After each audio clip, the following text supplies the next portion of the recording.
Hello, everyone. Good morning, good afternoon in Europe, and good evening in Asia Pacific. Welcome to today's discussion on Modi-Putin Summit. This event is hosted by the Consortium of Indo-Pacific Researchers. My name is Indu Saxena, the Chief Operation Officer and a Senior Fellow at the Consortium. Indian Prime Minister Mr. Narendra Modi visited Moscow on July 8 and participated in India-Moscow Annual Summit. That is a significant event, especially considering it is the first visit after the Russia-Ukraine conflict began in February 2022. Mr. Modi's visit to Moscow in the context of India's enhanced relations with the United States and its prominent position in the Quad grouping in the Indo-Pacific raises questions about the dynamics of New Delhi-Moscow relations. We noted the reactions and comments from the Ukraine and Washington on the summit. To walk through these questions, we have star panelists with us. We have Ambassador Anil Trigunayat. He is a former ambassador of India to Jordan, Malta, and Libya, and a distinguished fellow at Vivekananda International Foundation. He has joined us from Delhi. We have Dr. Satoru Nagao from Tokyo. He is a non-resident fellow at the Hudson Institute. Next, we have Ms. Natalia. She has joined us from the Kyiv and is expert on the Asia Pacific. Before kicking off the session, let me announce that views presented here are personal and should not be constituted to any organization and affiliation. If you have any questions, please type in the chat box and mute yourself unless you are not a speaker. To all media professionals covering this topic, please remember to attribute the speakers and our organization to your story. Thank you. Now, I would like to invite Ambassador Trigunayat for his initial remarks. Ambassador, over to you, please. Thank you, Dr. Indu. It is always a pleasure to be part of such distinguished panelists as Dr. Nagao and Ms. Natalia, as well as to be on your consortium. And so, well, today we are discussing a very important visit, which has somehow raised eyebrows in the Western media a little more than it was warranted. And so, therefore, I would like to just give a little bit of a background. The last time Prime Minister Modi visited Russia was in 2019, when he was the chief guest at the Far Eastern Economic Forum. And thereafter, President Putin came to India in 2021 for this annual summit. These annual summits were started 24 years back. And the last one was 21, and this time is 24. So this is also a relationship which has been trusted and time-tested partnership, both in the bilateral domain as well as in the regional and global domain. And it is a relationship which has been essentially also driven at the highest level, which means that the real leaders have the capacity to have free and frank exchange of views. Now, as far as our bilateral relationship is concerned, it is multifaceted across the spectrum, be it in the defense security, be it in nuclear, be it civil nuclear cooperation, be it in the space sector, be it in counterterrorism, or for that matter, education, science and technology, space, and all that. So this is all going on a relationship. Every year, the leaders, through the two intergovernmental commissions, one on the technical and economic cooperation, the other is on military technical cooperation. Now there are hundreds of working groups which then feed their inputs into these commissions, which are ministerial level. And then certain issues are at the end discussed by the leaders when they meet during the summit level. There are very few countries with which we have annual summit level. Japan is one, India and Russia, and now is Australia and the US.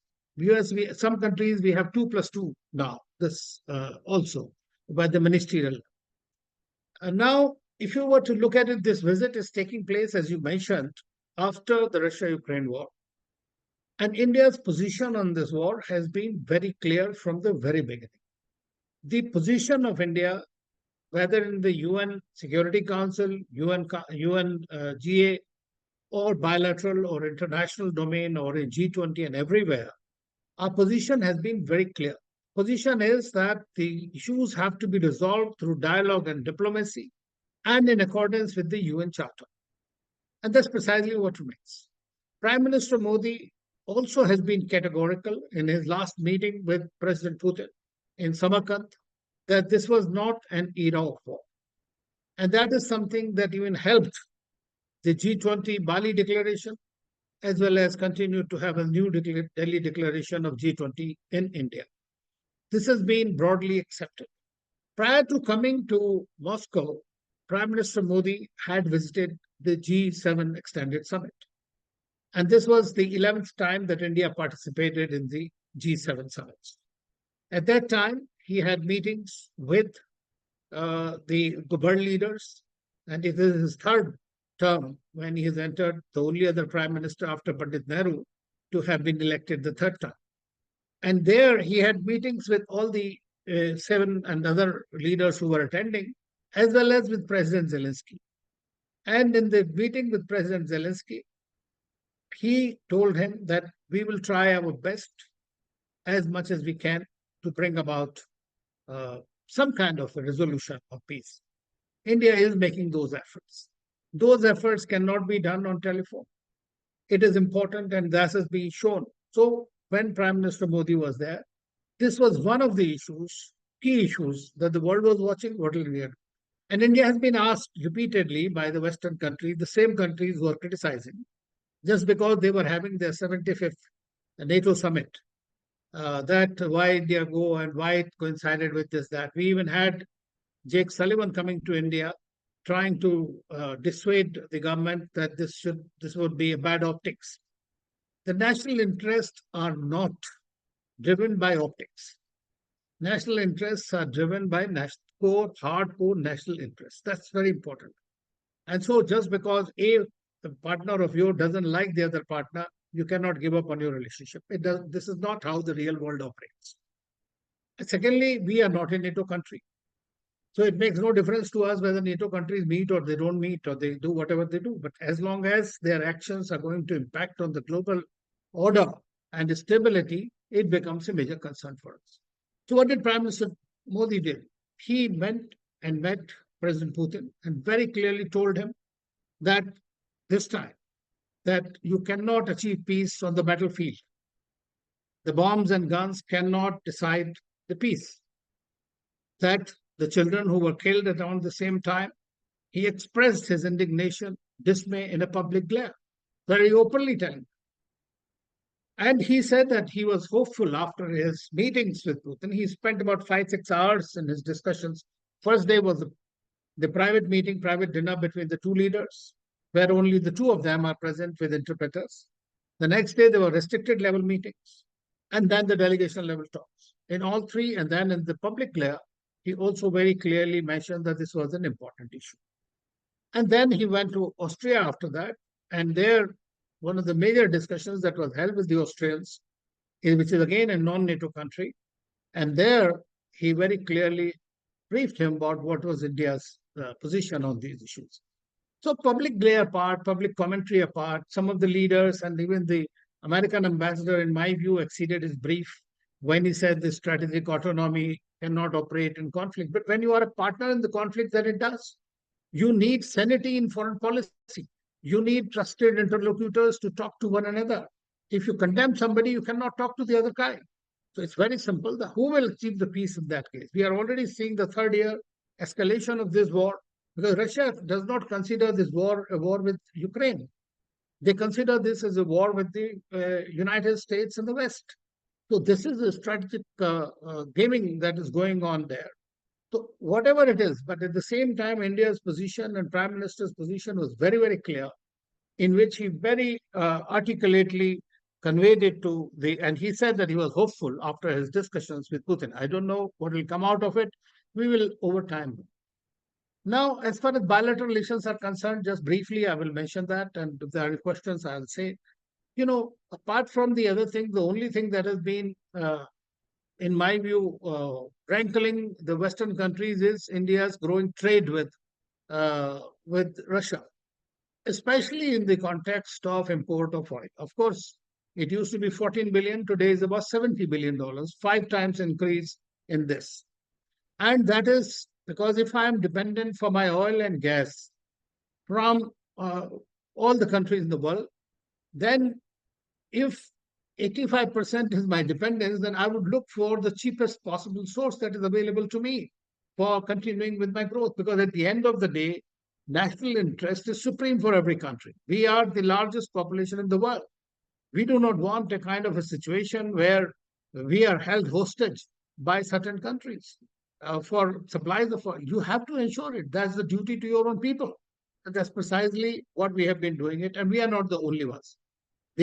Just for your information, whatever oil we import, we process it, is sent to Europe and to United States. Today, we have become the largest supplier of the diesel to the United States. This is the same Russian oil which has been coming to India. So it is not something that you can attach a moral fabric to it that this is there. It's a pure strategic requirement for a country. Secondly, we are importing about 30% of our fertilizers from Russia. Very few people are probably aware that due to India's intervention, the two important things we had worked with Russia. We persuaded them to do it. One was the grain deal through the Black Sea. And the second one was the Ukrainian nuclear power plant, the Zaporizhia plant. About that also, India directly told President Putin that about the nuclear threats and what were emerging there. Then the connectivity is also equally important. The international north-south transport corridor is very important, and that is now with the Chabahar port, India signing the port agreement. It has become equally required, and we are getting some coal and other supplies have begun through this corridor, and there is a focus. Another one is very important, and our friend for Dr. Nagao will know about it, is that Arctic cooperation is very important, and Arctic is emerging into a major contestation, geopolitical contestation there. So India, knowing its requirements, is already an observer and then has also devised its own Arctic strategy, which is now being worked out. So Chennai-Vladivostok corridor, which will connect to the North Transport Corridor. And that's the one that has also been discussed at great length by the two countries. Third was, since Russia no longer is part of the SWIFT system, the payment mechanisms are very important. So those were discussed exactly how the national currencies it will be operated, how we'll have the surplus rupees now against the rubles to be invested in Indian infrastructure and other places in terms of Make in India campaign. So I think that all those important decisions were taken, and I would request that if there are any clarity needed, it was very clearly articulated, nearly every issue in the 81 para joint statement that was issued. So India's Prime Minister's visit was essentially to somehow not act as a mediator, but try to help assuage the situation in a way that the suffering of the Ukrainians does not continue beyond the point. Thank you very much. Thank you, Ambassador, for your remarks. We will take more on the question and answer session. Now, I would like to invite Dr. Nagao for his initial remarks. Dr. Nagao, over to you, please. Thank you very much. Recently, I published an article, but which is Japanese article, to explain India's position toward Russia, especially about this visit. Why I need to write this article? Because there are many requests in Japan. Japan stand with Ukraine. That's why for Japanese, it is not a comfortable move. So that's why the Indian scholar in Japan, I need to explain why India need to visit Russia, at least Indian think. That is, I need to explain to Japanese, and for Japan, India is important. I need to explain to Japanese. But in this article, what kind of logic should I try to explain? Maybe I should explain in English just now. So that's why maybe next some minutes I will explain. There are three reasons, I believe, why Modi visit Russia. Firstly, still India's security rely on Russia is the first one.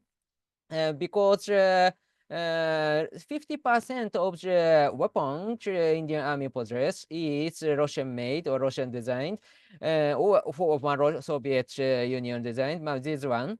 So in this case, weapon rely on the repair parts and ammunition. So, because weapon is a sensitive machine, but used in the rough condition. It is easy to broken. But maintenance crew exist every time they check and repair it. In this case, supply of the repair parts is very important. And in case of the Russian weapon in Indian armed forces, most of them are frontline weapons. So they fire the guns, fire missiles. In this case, supply of the ammunition is also important. So India rely on Russia. And the serious situation is 50% of the Indian armed force frontline weapon is under repairing, so under maintenance. So this means that if the big war has happened against China, against Pakistan just now, India need to import these repair parts and ammunition immediately to prepare such kind of the big scale war. So that's why Russia's influence towards Indian armed forces is still big. So under such kind of situation, India want to indigenize. Make India project is very important. But without Russia's cooperation, India cannot get the technology to produce these weapon parts or ammunitions. So that's why to leave from Russia, India needs a cooperation from Russia. That is ironical situation in the Indian security. That is first one. Second reason is related with India's policy toward China, especially the beginning of this month, July 2024. And there are the SCO summit, the Shanghai Cooperation Organization. SCO, yeah. So that's why, but in this summit, what happened in the Kazakhstan, Prime Minister Modi canceled to join, and instead of this, Foreign Minister Jaishankar joined that meeting. So that's why, yeah, I need to explain why he canceled to join, because since the crash between India and China in the Indian-China border, which so-called Galwan incident in 2020, Modi avoid to meet the Xi Jinping directly. So bilateral summit is quite limited time. So in the SCO summit, if the Modi join, there is a possibility that Modi need to meet Xi Jinping directly. So last year, India was the host of the SCO summit, but that time that was online, so no problem. But this time, this is face-to-face summit. So Prime Minister Modi hesitate to meet the Xi Jinping, because the Xi Jinping continued to deploy many military forces in India-China border area, and especially China deploy many high-tech weapons. So China is a clear threat for India. So in this case, without easing tensions, Modi cannot meet Xi Jinping. But view from Russia, Modi's council to join the SCO could be Modi's council because Modi do not want to meet Putin. So that is not a message India want to send to Russia. So India want to send a message to China, but India do not want to send a message to Russia in this case. So that's why Modi cancels the SCO, but Modi visit Russia to meet Putin, I think. And thirdly, third reason is related to the US president election, I believe. Because if the President Trump win the election, indeed, many media reports indicate that his policy toward Russia is not strong. But what happened in the first term of the Trump administration? His administration's policy toward Russia was very strong. So that's why, view from India, there's a possibility that Modi expects Trump's administration's Russia policy will be very tough in the second term if he wins. So before President Trump or my new President Biden, or I don't know who win the election in the next term, Modi should visit Russia just now and not visit after the US election. That is a clever way. So that's why, because visiting Moscow after the US presidential election, it could be the big issue between US and India. So now is better than the later. So that's why Modi visits Moscow just now, I believe. But these are the three reasons. Maybe I should stop to explain this so long, but thank you very much for listening my explanation. Thank you. Thank you, Dr. Nagao. Now I would invite Ms. Natalia for her remarks. Natalia, over to you, please. Thank you. First of all, thank you for the invitation to be a part of this conversation. And it is important when we are speaking about one thing from around the world, from Ukraine, and I can express my opinion like Ukrainian, and my colleagues can express another vision. It's very important for us to share this vision. Yes, I will speak from the point of view of Ukraine, because Prime Minister Modi's visit to Moscow coincides with one of the worst Russia terrorist attacks. Russia held the largest children's hospital for children with serious disease, including cancer. And also Russia attacked another private hospital where 5 doctors were killed and several patients also died. And at the same time, residential apartment building. So in one day, around 50 people were died and around 150 people were injured. Such attacks are planned in advance because they do not happen spontaneously.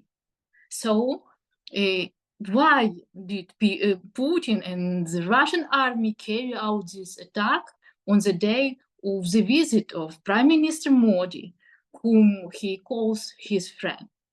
It's not good gesture for Prime Minister Modi, and it is not good gesture for friend. But Russia constantly carries out serious attacks on civilian objects on the day of important international meetings or visit of world leaders to Kyiv, for example.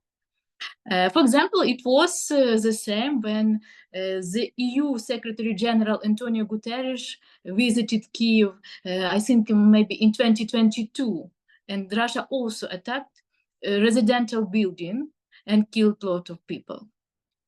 Escalation is Putin's method.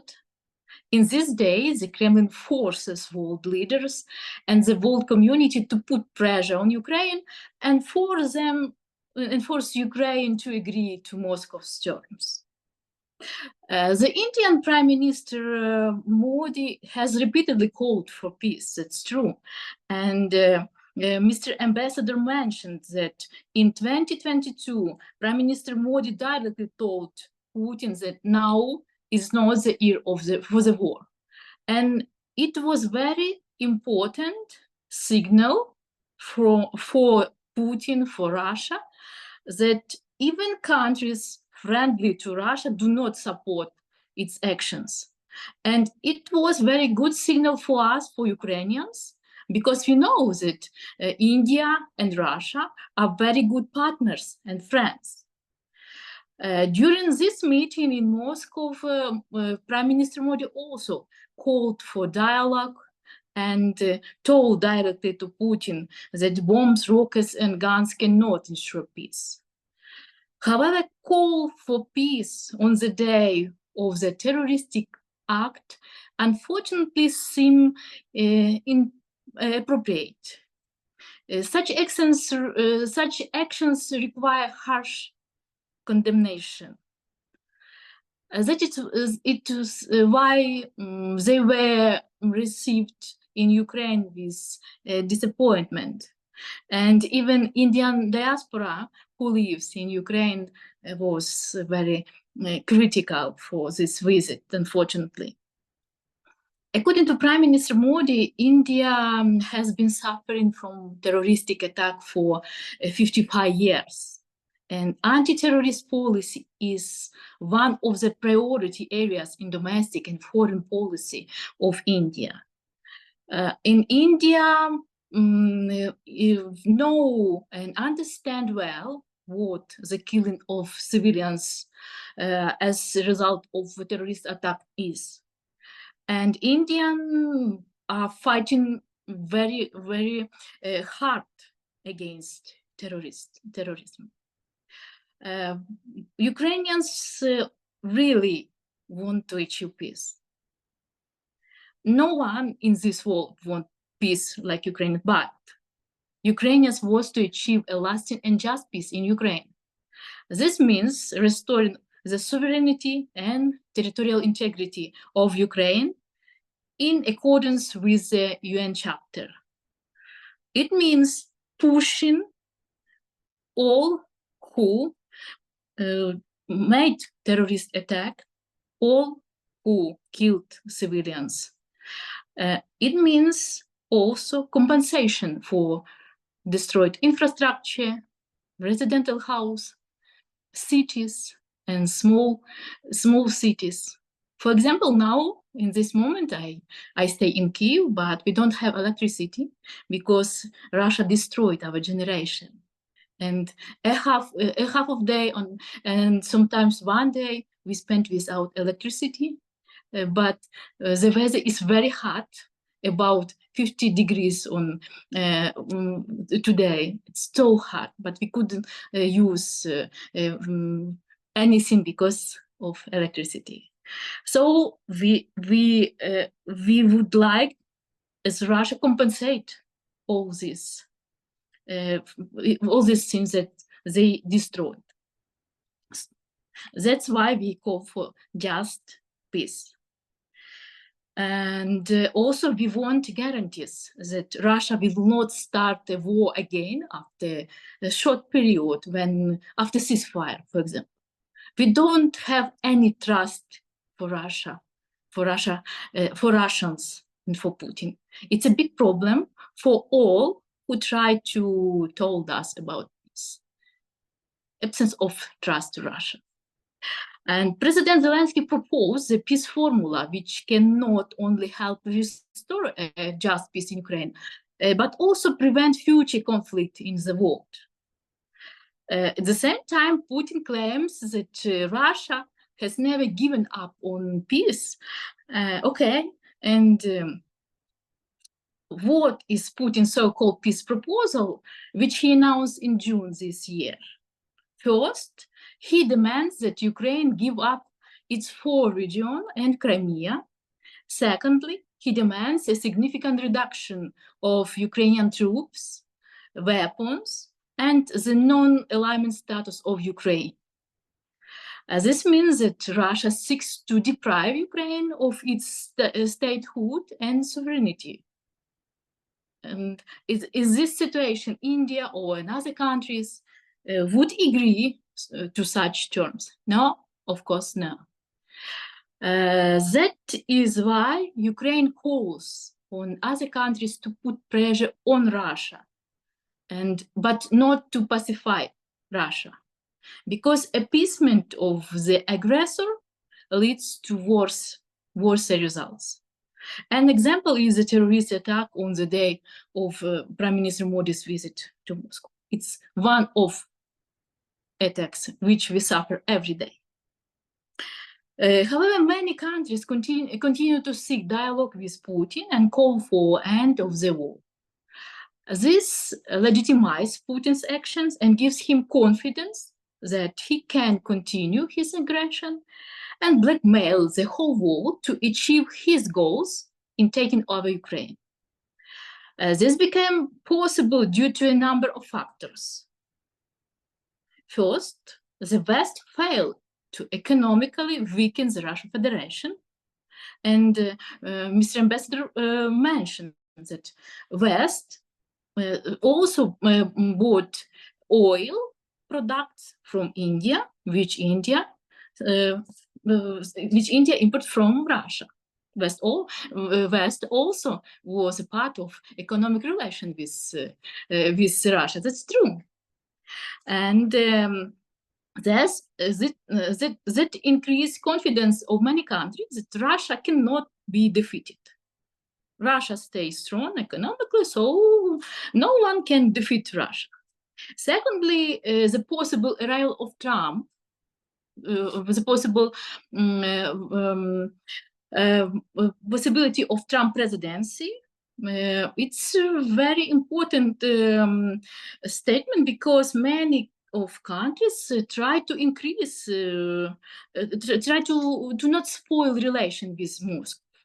Because Trump told a lot of statements about his position towards Russia, and they was not so strong. For example, in many countries like India and other countries try to not spoil relation, because if the US policy will change, why they could to be part of this change? That's true. Third, this inability of the US to face challenges in the world, it calls into question the future of American leadership. So many countries try to hitch and balance between big powers in this war. And that's and fourth, many countries in the world not are ready to perceive Russian aggression against Ukraine as a problem that will have global consequences for the world order. I described my position, and I will end this, maybe discuss it after the question. Mm-hmm. Thank you, Natalia. So let's start with the questions. The first question that, though when Ambassador joined this meeting, we had a brief informal chat about the timings. So why that timings? That is because, you know, in Indian side, we can understand, okay, why this timing and why not to choose this timing, but how to make the understand audience of the American or the students who have been writing their topics on US-India relations. So why this timing? Why this is important to visit at the time when it coincides with the NATO summit in Washington? And also, Ambassador, I just want your remarks first on that one, that where NATO's Indo-Pacific partners attended the Washington summit here at the same time when Mr. Modi was in Moscow. And what they say is, apart from the Mr. Stoltenberg, who is NATO's Secretary General, that security is not regional, security is global. And then another statement from New Zealand Prime Minister comes, it's quotes, what happens in Europe matters for the Asia Pacific. And what happens there matters for us. So these are the kind of the security aspect that we have been talking about, how what is happening in Europe, and why this time, why this particular. And Ambassador, you also mentioned in that Deputy Secretary of State Kut Kemper spoke with the Foreign Minister Vivekananda in early July, hoping that the Modi-Putin encounter might be rescheduled to avoid the coinciding with the NATO summit. So I just want to take your remarks on this. Mm-hmm. Dr. Indu, thank you very much. But before I answer your question, may I just tell what our friends have been talking about? Yeah, sure. As far as the Ukraine about the children is concerned, This was first time that India was being hosted there in 3 years, and 5 years later, Prime Minister Modi was there, that this incident of children happened. Now, in the public glare, Prime Minister Modi clearly mentioned, while Putin was listening, that whether it is war, conflict, or a terrorist attack, any person who believes in humanity is pained when there is loss of lives. But even in that, when innocent children are killed, the heart bleeds and that pain is very terrifying. Now, nobody so far has told President Putin like that, but we did it. And so this was very clearly. Now, whether the two parties at the end of the day, whether they agree to sit across the table, what will be the proposals, whether Zelensky proposal versus Putin proposal or the Chinese proposal, there are umpteen number of proposals which are there. So, but India's position has been very clear. And when we talk of something called UN Charter, respect for UN Charter, it means territorial integrity and sovereignty of the country. That's it.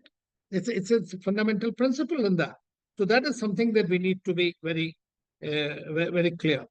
Now, Dr. Nagao also spoke about the Prime Minister Modi not going to SCO in Kazakhstan for this meeting, and Dr. Jaishankar went there, and he did meet his counterpart Wang Yi, and they had discussions. But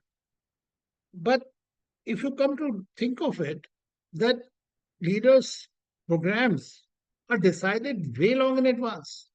It is not something that happens. We have never coordinated our meetings on the basis of X meeting or Y meeting happening somewhere else, multilateral, in which we have no stakes. We are not a NATO member in the first place. We have also we were offered a non-NATO status, which we declined. We don't believe in alliance, security alliance architecture very clearly. Now, in the Indo-Pacific, we know it that this is a Sino-US contestation. There is a containment against China, which is there. We have our own problems with China, no doubt. We've been 2020 onwards. We have been eyeball to eyeball. Our forces are standing there. So we have major problem with China. And China is a challenge for us everywhere. But at the same time, it has nothing to do that we don't want to meet. I mean, just in 23, Prime Minister Modi was in Johannesburg, and there he did meet informally with President Xi Jinping there. So you cannot avoid these meetings just because some other leader is there. We have sat across Pakistan in most of the SCO meetings, and we have been having no diplomatic relations with them. I mean, interactions with them. So I don't see that was the reason. It was the scheduling the issues. Now, I mean, if I were to say that if NATO was so upset, let them change their meeting date. It is the same thing. Now, you are talking of sovereignty of a country. You are talking about this. So do I have to be very sensitive about the NATO's feelings that we should not have a meeting with another friend? I mean, that's very silly, and that doesn't happen. And that's precisely, I would say to the students of IR, that relationship, we are not a part of an alliance of the NATO or the US or anybody. You are talking of Quad. Now, Quad, one of the major members of Quad is Australia. Now we have their major threat is China for Japan, Australia, India, and USA. But Australian Prime Minister was there. The Chinese Prime Minister was in Australia. Now, how do you explain that? So you are going to just put some kind of conditions on A country, and then you ignore the B country in that sense. The thing is, India has believed in its strategic autonomy. Strategic autonomy is that we are going to take decisions on the basis of our own interest and of the global south and the global interest. That's precisely what has been done during this visit also.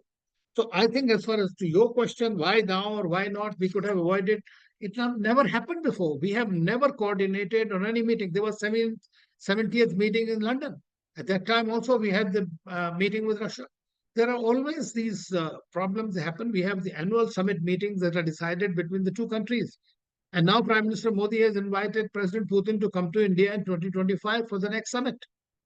So these are some things I think that we need to be very clear about it, that we personally do not give in to these kind of pressure tactics.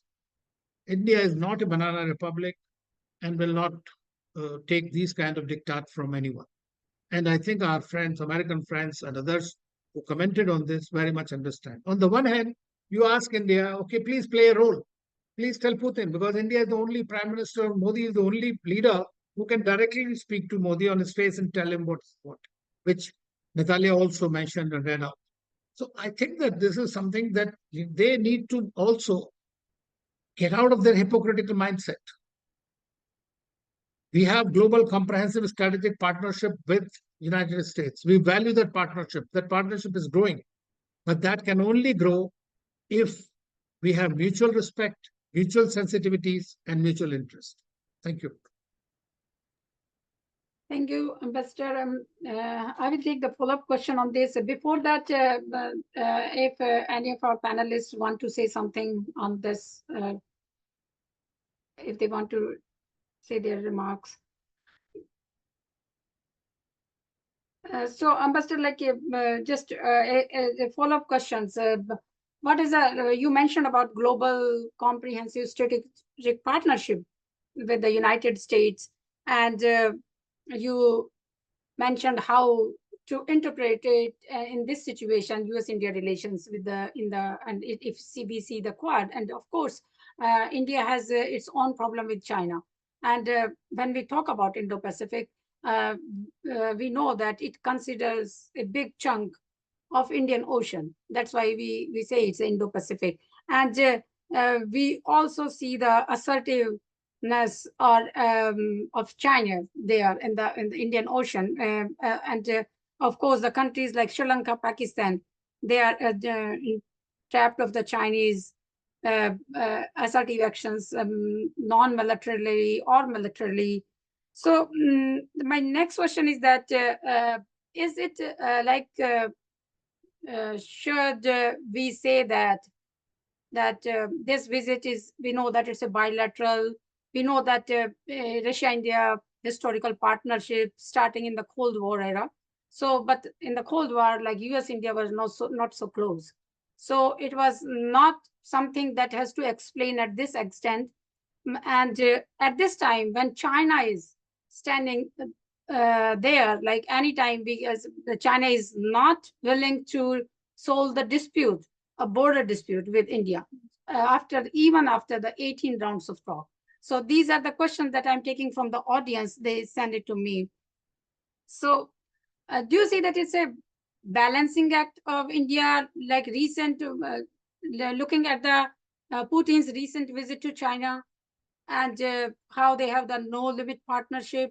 If we assume that there is a conflict in India and China arises, so that will keep Putin neutral, or is there anything that India see? So what should be the Russian role there? Well, in the first place, I would like to say that India is a resident power in Indian Ocean.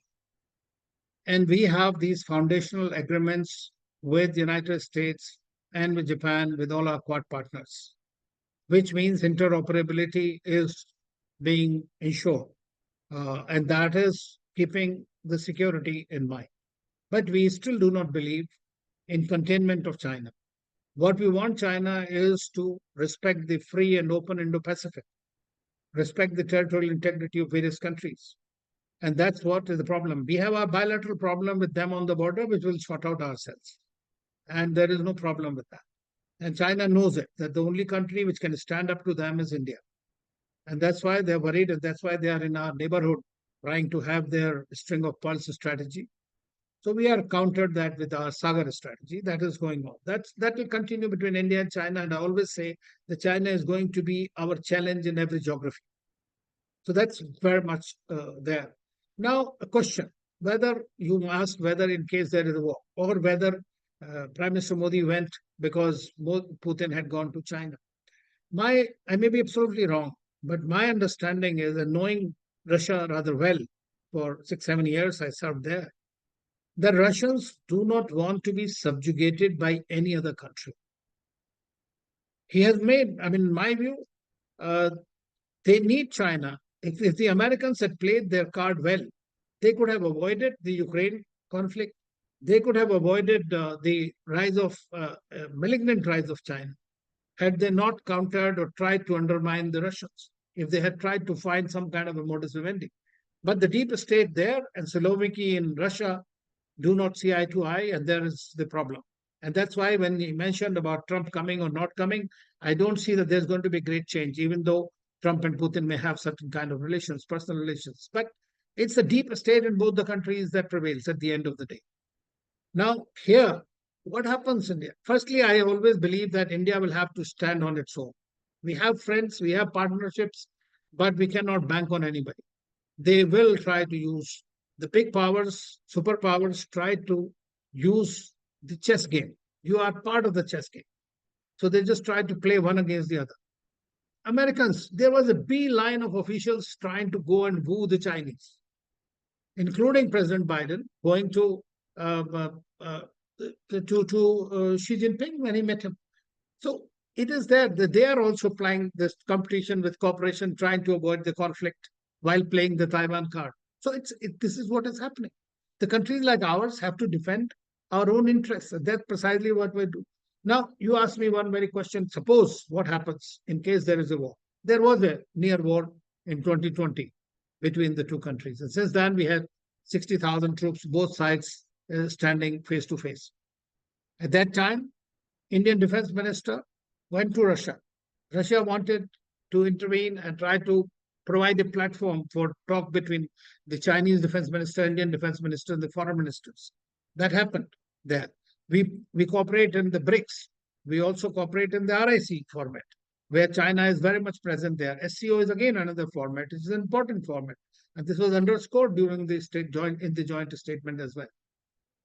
At that time, despite the despite the Chinese opposition, Russia agreed to continue to provide S-400 to India. All the 45, 43 items list that we gave them, they readily agreed to provide much against the Chinese system. So those who know Russia well, without being objective, I'm an Indian. I have nothing to do with defending Russia, what they do. And we have never done that, in that sense that the war in Ukraine was never endorsed by India. But at the same time, I feel that tomorrow, if there is today, because of the way global geopolitics is playing out, Russia has decided that they need China to counter the West. And in order to counter the Chinese influence into their own Far East, into their own territories, Russia needs India to that extent to leverage against China. So this is how I look at it. Thank you, Ambassador. Anyone from the panelists, if they want to put their remarks on this, as we can move on the another question, the last question that we have to assume for the trade and the benefits. Again, it also gives a big answer will come from the ambassador. I know it very well. It is assumed that Russia, China, to insist on common currency at the forthcoming BRIC summit in Kazan in October.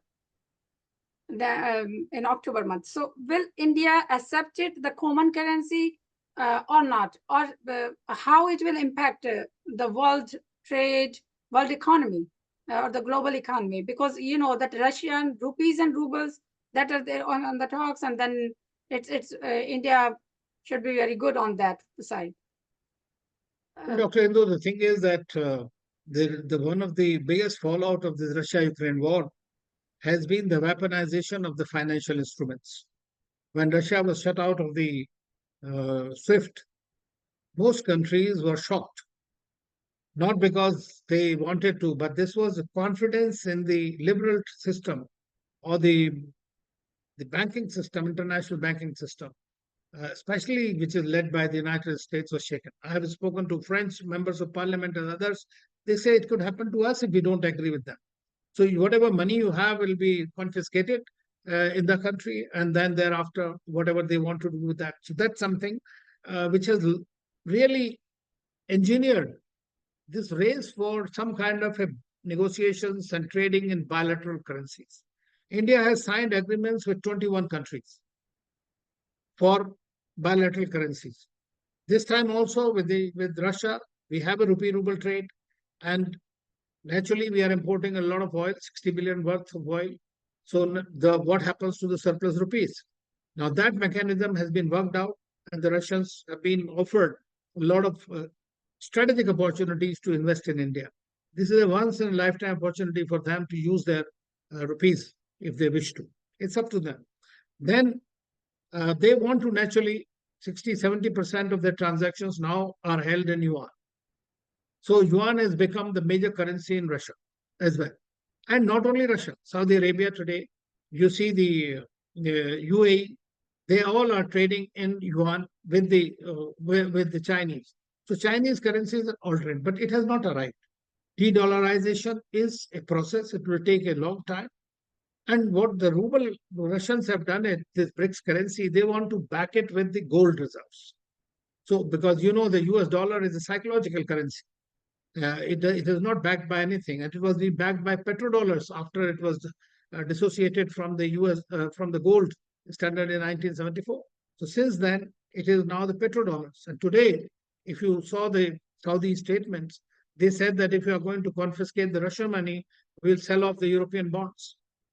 Now, if this kind of a situation we are looking at as far as the currency wars are concerned, and when we have the next Cold War 2.0 kind of a scenario developing, or rather developed already, but stabilizing, the currency would play a very major role. Dr. Nagao, yeah, your remarks. With your permission, I'll have to leave in 5 minutes, please. Yeah, sure, Ambassador. Yeah. But from the point. Okay, you first. Thank you. From the point of view of Ukraine, it's very important to cut Russia off trade, because all money which Russia can take from its oil trade or energy trade and so on, they use to buy or to make weapon and to provide long war against Ukraine. That's why Ukrainian people and our government is asking our partners for this pressure, especially economical pressure to Russia. And another point, China is helping Russia in his providing war against Ukraine.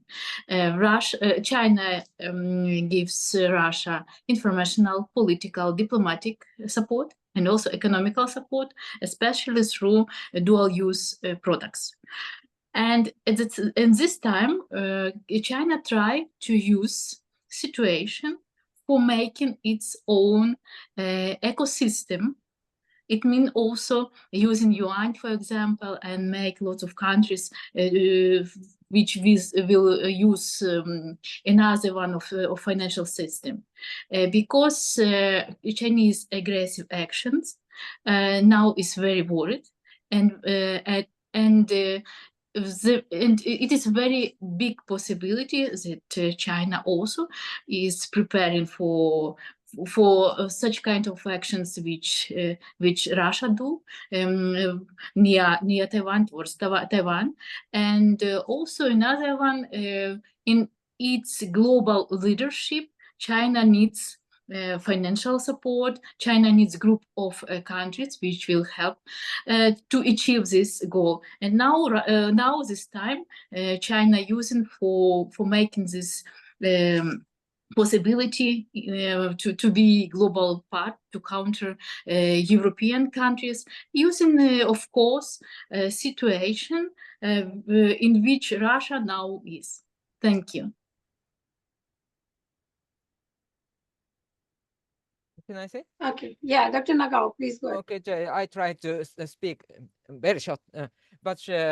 Okay, I understand India's logic and the Indian stance, and I try to persuade the other Japanese India is important. That is my work always. But at the same time, I need to say the view from Japanese India is not popular now because of the India-Russia relation. That is a tough situation I'm facing in Japan because many Japanese, including me, donate their personal money to the Ukraine armed forces. We stand with Ukraine. And so, what Russia has done just after the World War II against Japanese in this case. So that's why we know the Russian are the crime-ridden armed forces.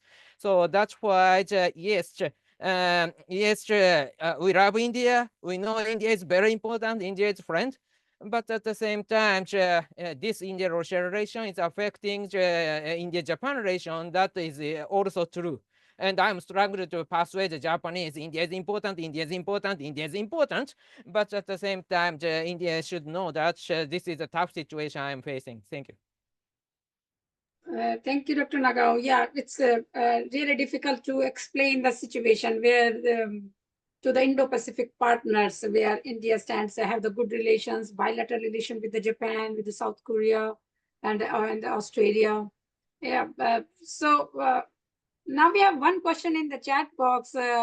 Would any of you like to comment on this? Because Dr. Ambassador has some another commitment. He has to go and he left us. The question is says, what does India want from Russia vis-a-vis the Arctic space? And can Indian investment in Russia's Far East counterbalance Chinese influence there? Should I reply? Yes, please go ahead, Dr. Yeah, because we can remember what happened in 1971 indicates what kind of strategic perception was exist in India. In 1971, when India need to fight with Pakistan, they worry about China's intervention to support Pakistan. So that's why the enemy's enemy is friend. That time, China Soviet rivalry has existed, and so if China intervene in India militarily, in this case, Soviet Union can intervene China. That is a system the India is seeking. So that's why when we check Article 9 of the 1971 treaty, mutual cooperation against third country, which is China, is exists written in the document. This means that this is indeed formal alliance. Even if the India say this is non-alignment. So that's such kind of the perception is still exists because the Eurasian continent is same. The other side of China is Russia. That's true. But India need to remember the Soviet Union restricts export weapons to China. But Russia exports many weapons to China. So that's why the Soviet Union and Russia is different in this case, I believe. But still, India's perception towards Russia is one of the good choices against China. So that's why India is seeking cooperation with Russia, I think. But at the same time, I have already explained weapons. India's weapons still rely on Russia, or India's perception towards a multipolar world, which is a good situation India can deal with the ally or partners case by case basis. So that also affects India-Russia relation, I think, because Russia will disappear, India will lose one of the cards to deal with the multipolar world. So such kind of the perception is also exists in India, I believe. So, anyways, Russia is one of the good choices. India still believes that is true, I believe. That is maybe India's way to deal with China and Pakistan. Thank you. Thank you, Dr. Nagao. And now we conclude the session with this very complicated topic. And I thank you all for providing the balanced perspective. And because there is a very complex and difficult situation of global security on the Eastern Europe, where the Russia-Ukraine war is going on, and in the Middle East as well. So, on the one hand, there is a humanitarian crisis, and on the other hand, the great power competition is like knocking at the door. So it's very difficult to making the alliance and how the alliance will work, like the NATO summit. This showed the solidarity towards Ukraine, and how the Putin and China, China's Xi Jinping, their no limit partnership is also the concern. Thank you very much. And we'll keep discussing this in our next episode. Thank you.